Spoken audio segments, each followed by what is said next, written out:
my name is Margaret Adele, and welcome to me answering indie author questions. I have been reviewing indie books for about 4.5 years now, and I put up a post on Twitter a while back saying, hey, would anyone be interested in me doing a video answering author questions? And several people said yes. Well, to be fair to me, more than several. And I said, okay, send me your questions, and here we are. Now, let's put in the disclaimer. I have been reviewing for 4.5 years. I have seen a lot, and I have spoken to a lot of other reviewers of specifically indie books and just readers in general. So I can get a somewhat gist of my corner of the book internet. But I am still one person, and my opinions on a thing may not be every reviewer's opinions on a thing. We may have differences, so do not take what I say as gospel for the entirety of the hobby, but it will be true for me in this moment as I film this. The first question is from Michelle Demos. Do you read books with tropes/content you know you'll dislike, and how do you rate those books afterwards? Generally speaking, I don't. At least for tropes or content that I really know I'm not going to like. And I have told people when they send me the review requests, hey, basically you don't want me reviewing this. I'm not gonna like it. I can tell because it's a Pride and Prejudice retelling, or it's a book about magic schools, or it's magical realism, like something to that effect. And usually I will only accept books with tropes or content that I can see directly that I dislike if the author has already written something else that I have enjoyed. I've joked about the fact that, Laura Diaz de Arce is the only author that can convince me to read magical realism, or I've read magic school books from speculative authors whose work I adore. And in those instances, usually the promise of going back to an author I love will offset my nervousness about trope or content that I don't like. And I will usually state in the review, hey, I don't usually like magic schools or this thing. And sometimes I'll be like, and I still didn't like it here. Or I will be like, actually, this one was better than I was expecting because of X, Y, and Z. It did the trope differently.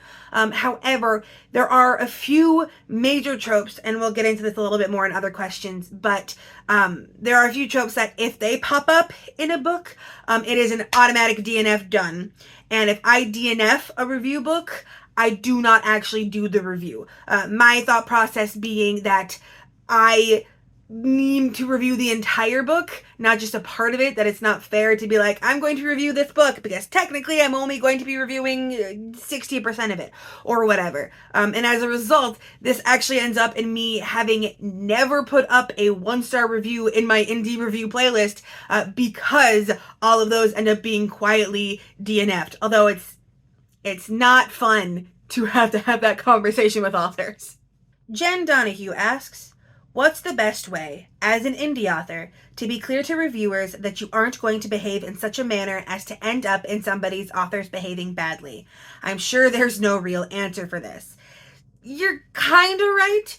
An author's behaving badly video can be for any number of bad things, from just slightly problematic behavior online to outright crimes. However, the overarching theme of a lot of those lists, especially the kind that Reads with Rachel does, is things like attacking reviewers online. Now, if you as an indie author want to make absolutely clear to reviewers that you are not going to do that, the easiest and best way is to call out other authors for doing that. I am filming this in the middle of the Sarah Stusek drama, which, if you don't know about that, an author had a perfect 5-star rating for her book because it was just out to ARC readers, and ARC reader gave it a 4-star, and the author was so pissed that her perfect 5-star had been ruined that she went to TikTok to her nearly 100,000 followers and called that reviewer a bitch and showed the screenshot and named the person. Now, thankfully, the backlash to that has been immense. I don't condone review bombing, but it is a kind of karma when she was lashing at a reviewer for ruining her near perfect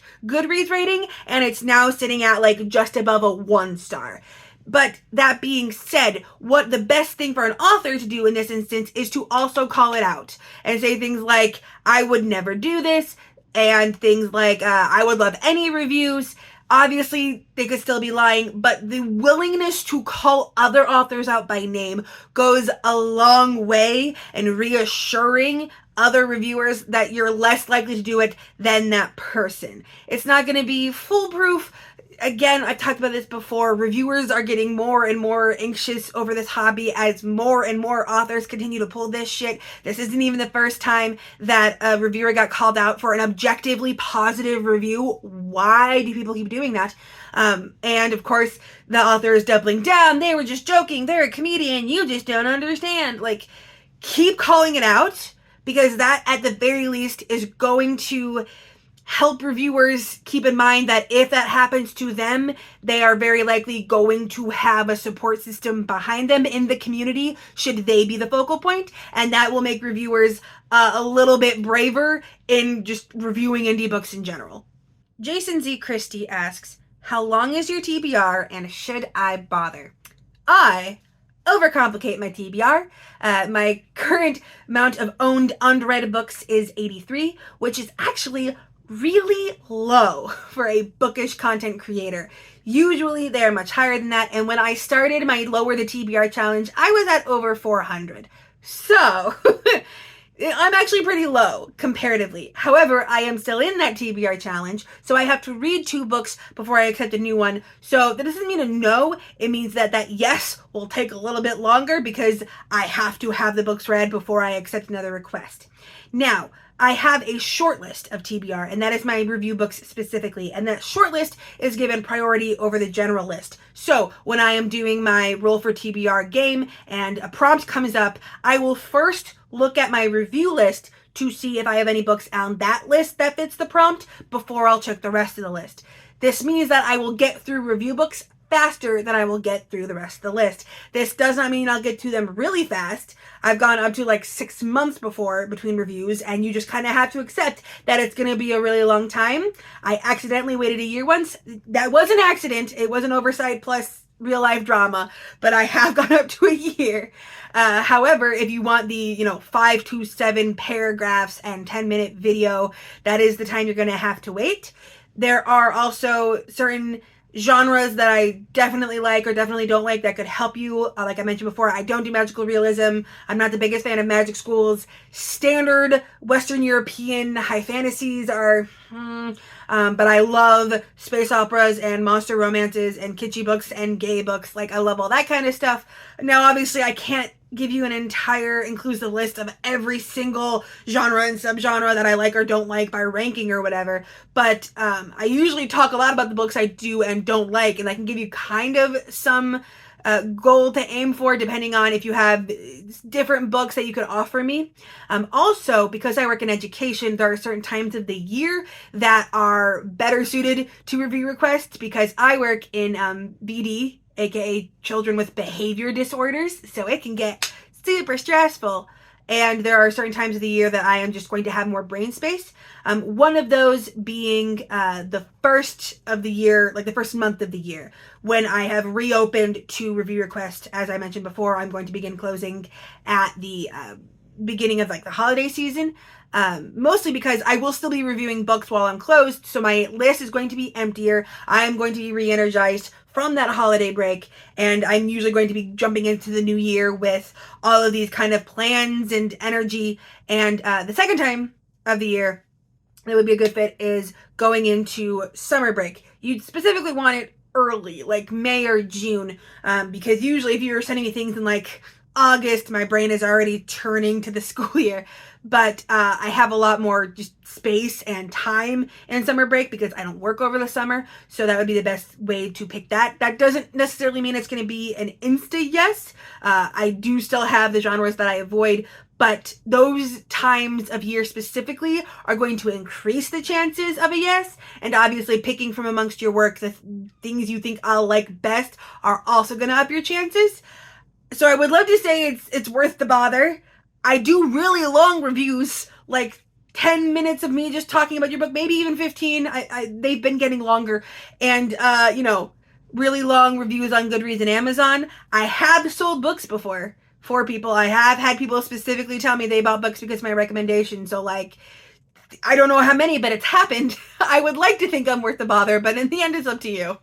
All right, Alyssa Loutit, not sure, gives us 3 questions, so I'm going to split this up into 3 parts. The first question, do you notice a difference between trad, indie, and self-published books? Now, I don't necessarily notice a difference between each 3 of those, but there is definitely a difference between the indie and self-published and the trad, and that is the indie and self-published just go harder. They are more diverse, they are stranger, because they do not have all of the overly refined elements of a trad book. They tend to get weirder and also tend to have more artistic experimentation. There are whole genres that have basically been invented by indie publishing, if not at least expanded because of indie publishing.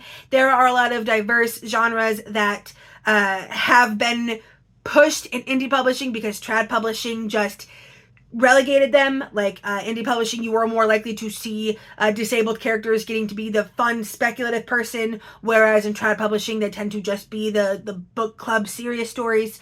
You also have genres like black love or black romance that technically exist in trad pub, but they're definitely flourishing more in indie pub, where there's less of the systemic racism that comes with all the agents and suits in rooms element of trad publishing. And in general, yes, there are quality control issues. You are going to have more quality control issues with indie books, but for my part, the promise of artistic experimentation and the promise of pushing boundaries is worth the risk. I would rather go big or go home with either a horribly grammatically incorrect book or the best thing ever than take this safe choice with all the edges filed off to appease the normies.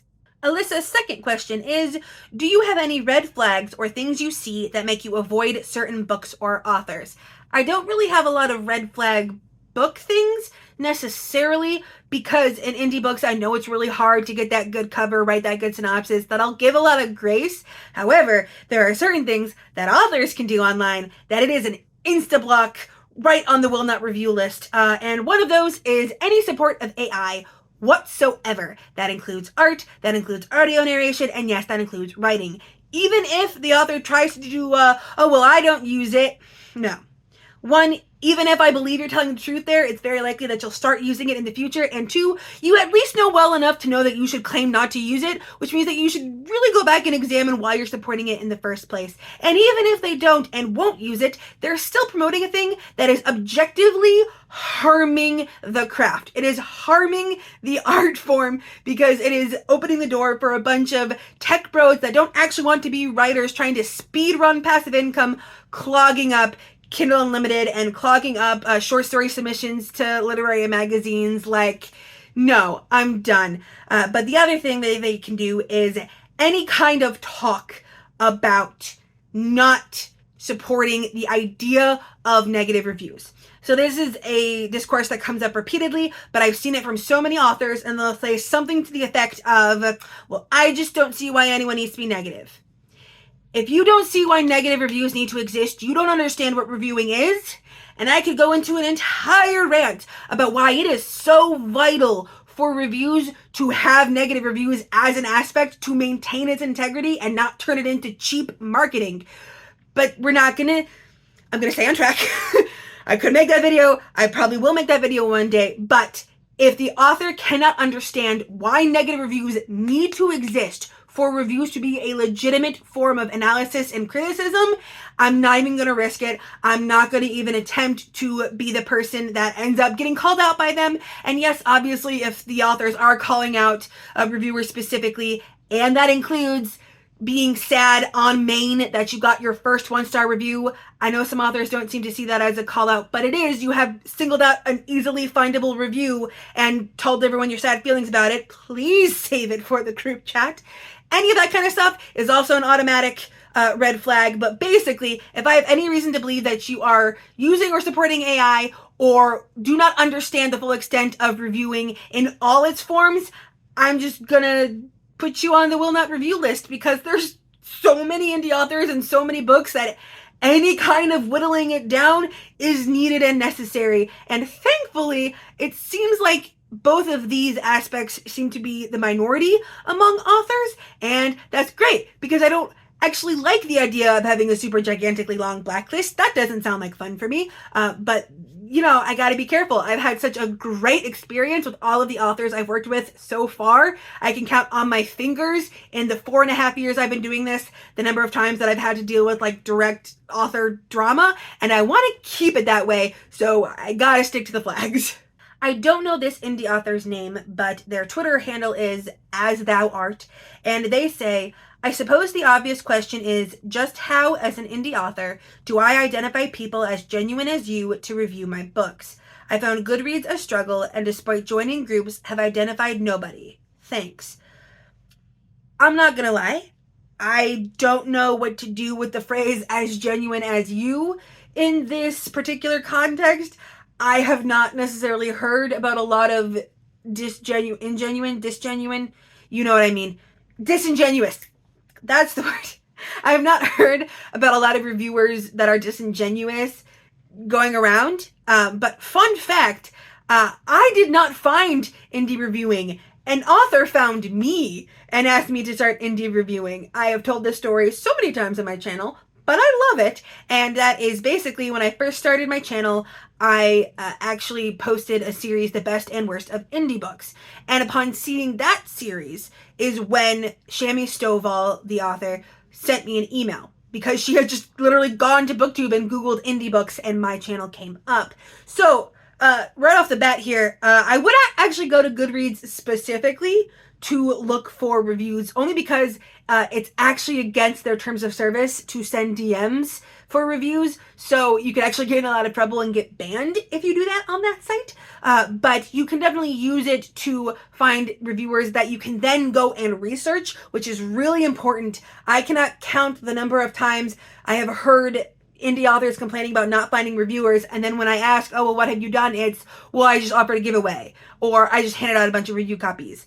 You have to be looking on bookish sites for specific reviewers. And that's, again, not necessarily going to be Goodreads, but that will be Book Talk, BookTube, book blogs. And if worse comes to worse, talk to other indie authors. I have gotten review requests from word of mouth marketing because, you know, I reviewed for Travis Bedowen because I wanted to review more books by queer men, and then he turned around to all of his queer male author friends and was like, hey, you know who you should go send review books to? And I got a bunch of review books from that. So basically, start using more word of mouth. If you have authors in your network that are writing similar things to you, ask them who they've worked with, because usually if that reviewer liked their work and you're writing something similar, it's much more likely. And also being able to send that email to a reviewer and being like, hey, this author sent me.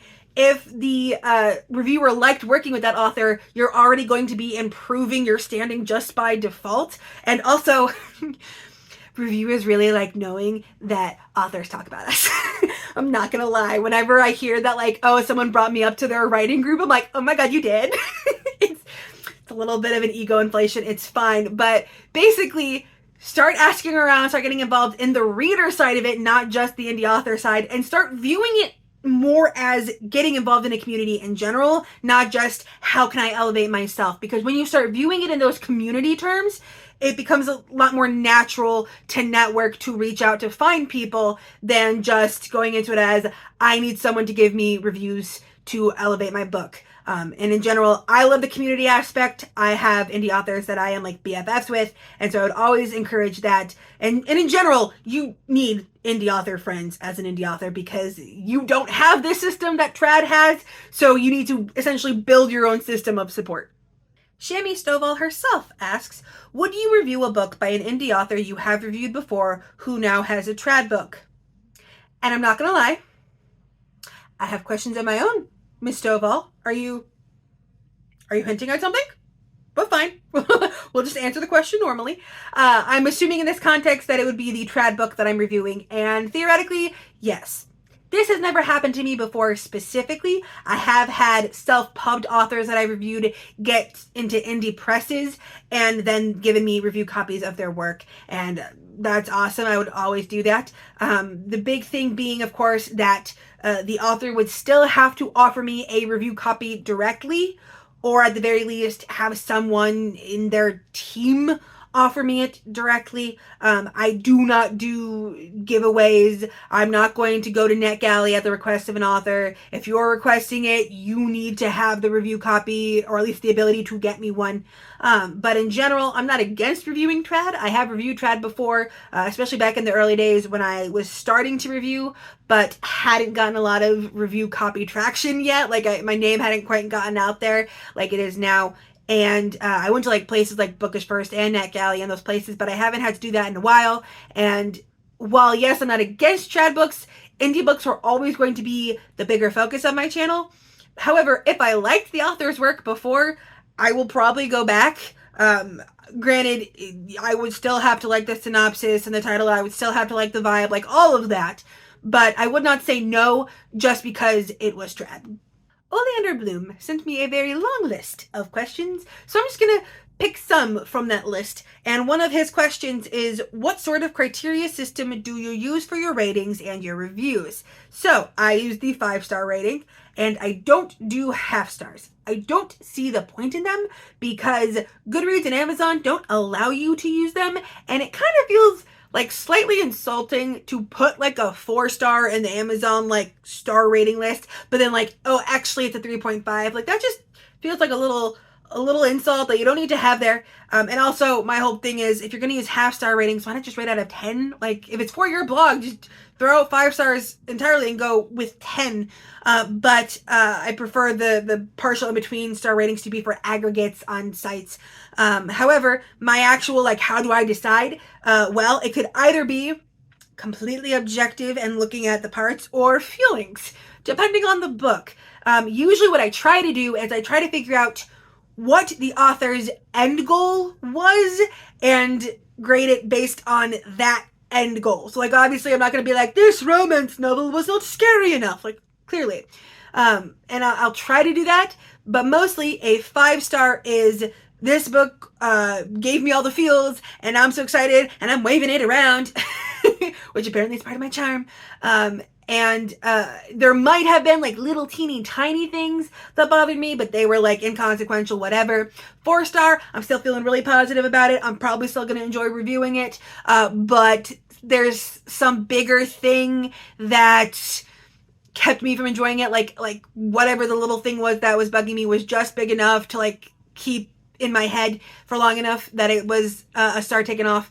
And then a 3-star is neutral for me. I know some people argue, is it negative? It's a positive. For me, it is exactly the halfway mark between 1 and 5, so it's neutral. And that means that the good and the bad were about the same. Like when I'm writing out the review, I'll have just as many paragraphs talking about my more harsh critiques as I will about the positive things.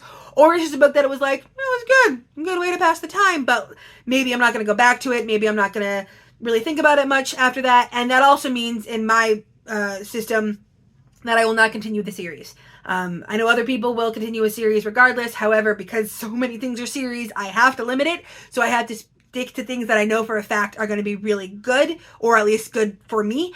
And I also, if books later in the series are repeated 3 stars, I will then DNF the series regardless of how highly I rated the first book.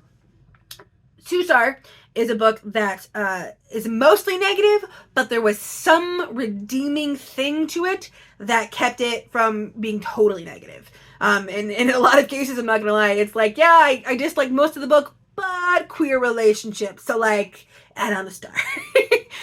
I'm that easy. It's really funny. This is the lowest I will review an indie book on my channel. Not because I don't believe that you shouldn't post, or not because I believe you shouldn't post 1-star reviews, but because an actual 1-star is something where I don't find anything redeeming in it. And I rarely ever give 1-stars out because I just DNF. I can usually tell fairly early in a book if I'm gonna just really hate it, and I'll just end it there. I don't hate read. The only time a 1-star really gets through and is actually on my Goodreads as a 1-star is if I was feeling like maybe it was like a 3-star or a 2-star and then something late game just tanks it. And it's so late game that I'm like, you know what? I want my book count to go up by 1. Fine, let's do it. So if it, honestly, if it goes south any sooner than like 30 pages from the end of the book, I'll DNF it and won't one-star review it, which is why one-star reviews are the rarest on my Goodreads. It's not because I don't believe in them, it's just because I don't have the time to read books that I'm not enjoying to at least a certain extent. Another question by Ollie. Do you ever contemplate jumping on the Trendwagon of currently talked about books? I used to think about this constantly early in my channel. Specifically back in the days when I couldn't seem to find people reading indie books, and I constantly had to think about, am I gonna give up reading indie books to make bookish friends, or am I just gonna accept that the bookish friends won't be coming and I'm gonna just keep reading indie books? And I actually discovered that I could just make friends with indie authors, and I didn't have to find specifically other readers. But thankfully, I have also now found other readers. I have found reviewers that love the Frith Chronicles as much as I do, and there's an entire readathon dedicated to indie books. Now, as far as like analytics on YouTube go, I definitely could be doing better if I was reading the more popular books. I definitely could be getting the views. I choose not to. I basically had to have a little come to the goddess moment with myself and say, okay, do I want this to be a possible income stream, talking about books I don't really want to, or do I want this to be purely a hobby, but I get to talk about anything? And I decided the latter. I don't need money that much. And I have already discovered the community of indie book reading people that I needed to find early on in my channel. So while I have contemplated it, and while I may still read some of the popular books just out of curiosity, I don't make it a point. I'm not going to make it a point. And I've kind of just accepted that I'm always going to be a small, tiny booktube channel that only does this for the fun of it. And I'm okay with that. What do you think of those longer hour-plus style reviews? Would you ever want to make one of those? Believe me, I would watch it. Well, first of all, thank you. Second of all, part of the reason my reviews were so short before was because I was filming on a phone with a lot less storage. I got a new phone with a lot more storage, and I've already seen how my videos are getting steadily longer because of it. However, those hour-plus reviews are really hard to do if you're not willing to get into some rant review territory. The rant review style books, or at least books that you have more critiques than positive things to say, tend to do best for those long reviews. One, because it's just a lot easier to write out critiques of things you don't like than this thing was good, because you don't have anything more to say about it. It was good. And also, when you don't like the book, you don't quite have the same amount of qualms against spoiling it. Because if you really love the book, you want to entice other people to read it, so you don't want to spoil it, and you talk less. That being said, I do foresee my reviews getting at least a little bit longer now that I'm not hampered by the technology that I'm using. But I don't know that I could ever get into like hour-plus style reviews. However, I have begun putting longer video essay type content together slowly. Things like trope talks and talking about own voices and that kind of stuff. So there will still be some longer form content coming out from me eventually, but they're probably not going to be indie reviews, especially because one of the aspects of indie reviews is that the author can embed them on their author sites, channels, whatever, if they want to, and having it be like an hour long isn't really conducive to that. So there will still be longer content if you want to watch it coming up, hopefully over the summer, but they probably won't be reviews. My reviews will probably still be under 20 minutes. If you plan to publish your work in progress, would you try to go indie yourself or trad pub? Well, fun fact, I actually already went indie. I have already been published in an indie anthology. My short story is in the back of here. See, I got art for it and everything. So much fun. So yes, I would go indie. I considered going trad for the longest time, and I do still have one or two manuscripts that I think would work well commercially. However, I don't have faith in the trad industry anymore. And unless there was some miracle situation where I could really trust all the people involved to get the story out there, I probably would just go with an indie press at this point. I don't quite have the funds yet to do full self-published on my own, but that is in the future eventually when we get some more financial stuff in order here. And it was really funny because for the longest time I was reading and reviewing indie but still expected to go trad, and eventually I stopped and thought to myself, and I was like, what the fuck am I doing? Like, why am I so determined to enter a system of publishing I don't even read that many books from. So eventually I did have my Come to Goddess meeting, and I was like, nope, we're going indie, and hopefully that'll come out in the next couple of years. I'm not sure yet. I'm still very burnt out from trad pub querying, so I still have to get some energy back. Do you ever just struggle to actually read a book sometimes, even when you want to? How do you get past that? So it kind of depends. If I am not liking the book that I'm reading currently, but I know I still want to read it later, I will temporary DNF, which is, different than a regular DNF. I put it aside. It's still on my list. I still own it, and I will come back to it later. But in some cases, struggling to read is just not something you can get through. You kind of just do have to step back and do something else. I have other hobbies. I play TTRPGs, I craft, I watch YouTube, I go on walks, all that other kind of stuff that in some cases my brain just needs one of those things to recharge instead of reading, and forcing my way through a book isn't helpful to anyone because this is a hobby for me. This is something for fun, and I don't see the point in making it something that is more like a chore or an obligation. And that's also why I warn authors when I accept review books in my review policy that, I mood read. It is not a first come, first serve. You don't want it to be a first come, first serve. It helps no one. I need to be in the mindset for that book to give it the fairest chance at a good rating possible. I don't want to force myself to read and then give a lackluster review because I didn't want to be doing any of it in the first place. And in just some cases, a reading slump exists for a reason, and some reading slumps you shouldn't push through. But in some cases, I will usually at least try to make sure that it's just my brain doesn't want to do it.